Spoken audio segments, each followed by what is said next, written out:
Another interesting week in the US. Are Trump's tariffs legal? Well, the court in America said that they're not, and he's got a number of days to appeal it, which he has.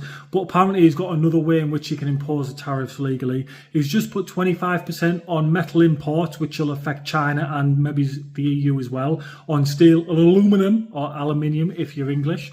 We've got Fed members talking this week. We've got Q1 earnings from various companies, some semiconductor manufacturers, and we've also got unemployment figures back end of the week. So it's going to be an interesting week.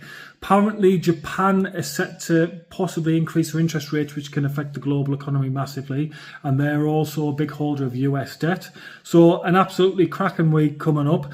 And do you know what? Everyone says, oh, the markets don't like instability and uncertainty. They like everything to be know where things are going and what things are going on. But you know what? A lot of people have probably made a lot of money.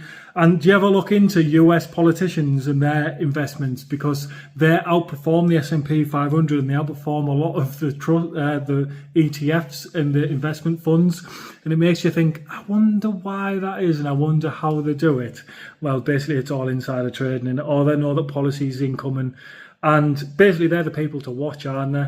But yeah, a lot of people have made a lot of money off the back of all this instability, volatility and what have you.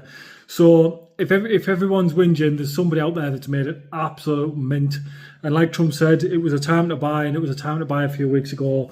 And do you know what? Everything's doing great. The S&P 500 is back up. A lot of the others are up all-time highs, given the fact that the bond yields are quite high and they've been going up worldwide, not just in the US. The UK apparently has one of the worst 10-year yields in the EU, and America, obviously, Canada, I think Japan are all in the same boat, basically.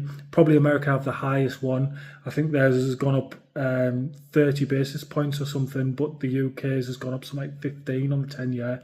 So not looking good in the bond market, and the bond market's obviously a big signal of the overall world economy or macro economies within countries. So it's interesting to keep an eye on that.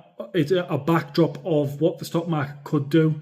So yeah, keep your eyes peeled, keep investing and looking for some bargains, but who knows where it's going to go, and that's the joys of it, really.